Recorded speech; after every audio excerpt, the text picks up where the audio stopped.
பெரும் எதிர்பார்ப்புகளுக்கு மத்தியில் ஐபிஎல் ஏலம் நடைபெற்று முடிந்துள்ளது.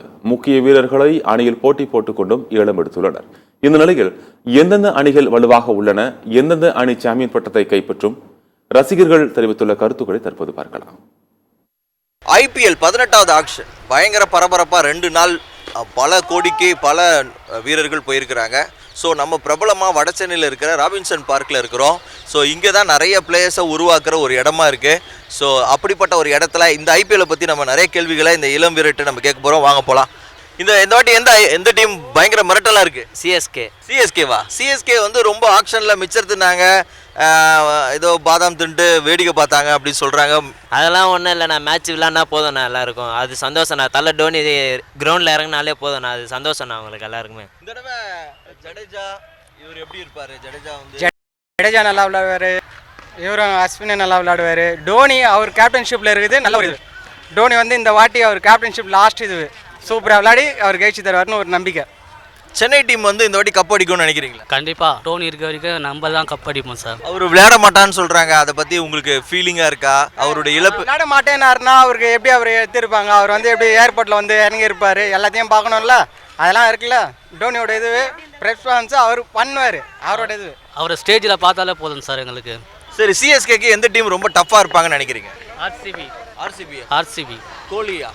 அவங்க ஈசாலா கப்பு நம்மதுன்றாங்க, ஆனால் ஒரு வாட்டி கூட கப்பை அடிக்க மாட்டாங்க. அது பேட் லாக் தான் சொல்ல முடியும் சார். கிட்ட வந்து தோத்துட்டு போகிறோம். இந்த வாட்டி டப் கொடுக்கும்.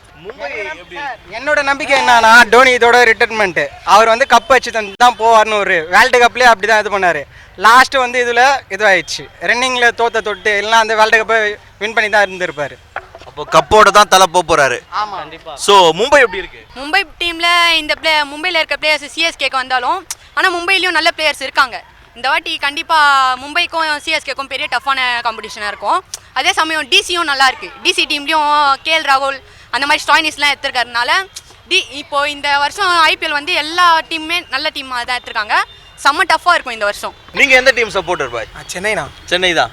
என்ன இதனால சென்னை ரொம்ப பிடிக்கும்? தோனி தான் ஆடுவாரா விளையாட மாட்டார்? விளையாடுவார்ண்ணா. எல்லாருமே சொல்கிறாங்க 7 மேட்ச் ஆடுவார், 7 மேட்ச் வெளியில் தான் உட்காந்து. இல்லை அவர் விளையாடுவார்ண்ணா, அவர் கண்டிப்பாக விளையாடுவார். என்ன எனக்கு தோனி ஆடணும்ண்ணா, எல்லா மேட்சும் ஆடணும். ஏன் ஆடணும்? அவர் ஃபேன்ஸ் நாங்க ஆடணும். ஆகுதுங்க, எப்படிலாம் விளையாட? அவர் விளையாடுவாரு, அவர் திறமையை வெளியே போய் 110 மீட்டர் 6 அடிக்கிறாருன்னா அதுதான் பார்க்கணும். நீங்கள் டெல்லி டீம் எப்படி இருக்கு? டெல்லியில் வந்து மிச்சல் ஸ்டார்க்கு எடுத்துருக்காங்க. மிச்சல் ஸ்டாருக்கு எது டெல்லியோட பவுலிங் ஸ்குவாட் நல்லா இருக்கு. என்ன யாரெல்லாம் வந்திருக்கு? மிச்சல் ஸ்டார்க்கு, நட்ராஜன், நடராஜன் ஐயா நம்ம எடுக்கவே இல்லை. நானும் அதான் எக்ஸெப்ட் பண்ணோம், பட் ஆனால் அதை எடுக்கவே இல்லை. சரி, இப்போ வந்து கப் அடிக்கணும்னா எந்த டீமுக்குலாம் வாய்ப்பு இருக்கு? பஞ்சாப், எஸ்ஆர்ஹெச்ண்ணா, எம்ஐ, மும்பை. போலிங் டிபார்ட்மெண்ட் எப்படி இருக்கு சென்னைக்கு? எங்க தலை குட்டி வந்திருக்காரு. சாம் கரன் வந்து ஒர்க் அவுட் ஆகுமா சென்னை? ஒர்க் அவுட் ஆகும். ஏன்னா சென்னை பிச்சில் வந்து நூர் அகமது வந்து வேலைக்காக வரா. இன்ட்ராக்ட் தானா சென்னை? நூர் அகமதுலாம் இப்போயே நல்லா கலக்கின்னு தானே இருக்காரு. இப்போ வந்து யாரெல்லாம் பிளேயிங் 11ல இருக்கணும்னு நினைக்கிறீங்க? ராஜ், டெவான் கன்வே, ஒன் ராகுல் திரிபாதி. ஒன் யாருக்காவது வேற யாராவது போடணும்? இல்ல ரவீந்திரா இல்லைண்ணா. ஓகே, அப்போ வந்து 3 பேர் கன்ஃபார்ம். அப்போ 4 ரச்சின் ரவீந்திரா, டெவான் கன்வே சொதப்புனா ரச்சின் ரவீந்திரா வெதுருவாண்ணா. இப்போதைக்கு ரச்சின் வந்து அப்போ ஓப்பனிங் தான் செட் ஆவாரு, மிடில் ஆர்டர்ல செட் ஆக மாட்டார். Right, okay. 4th துபைக்கு அப்புறம் அடுத்து ஜடேஜா தான் இருக்கணும். என்ன கேட்டால் தீபகூடா அந்த மாதிரி யங்ஸ்டர் இதுக்கு வாய்ப்பு கொடுக்கணும். தீபகூடா, விஜய் சங்கர் 2 பேரும் ஒரே ரோல் தானே ப்ளே பண்ண போறாங்க. வாய்ப்பு இருக்கா? கண்டிஷனுக்கு ஏற்ற மாதிரி. தீபகூடா ஸ்பின்னுக்கு வந்துட்டாருன்னா அடுத்து ஜடேஜாக்கு அப்புறம் தோனி தான் இறங்கணுமா? இல்ல தோனி தான். இப்போ அஸ்வின் வேற வந்திருக்காரு. அஸ்வினும் பேட்டிங்க்கு ரொம்ப யூஸ்ஃபுல்லா இருப்பாரு. ராஜஸ்தான் வந்து முன்னாடி இறக்கி விட்டு அவர் நல்லா விளையாட வச்சாங்க. அந்த மாதிரி நமக்கு வாய்ப்பு இருக்கா?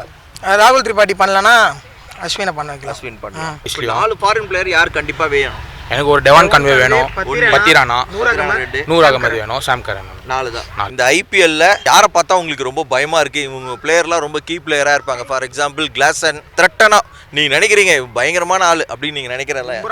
பும்ரா போலிங், பும்ரா தான். நீங்க டிராவிஸ் நான் பேட்டிங்ல. டிராவிஸ் பயங்கரமா அடிக்கிறான்பா. டெஸ்ட்னால அடிக்கிறான், ஒன் டேனால அடிக்கிறான், T20னால அடிக்கிறான். பயங்கரமா இருக்கு.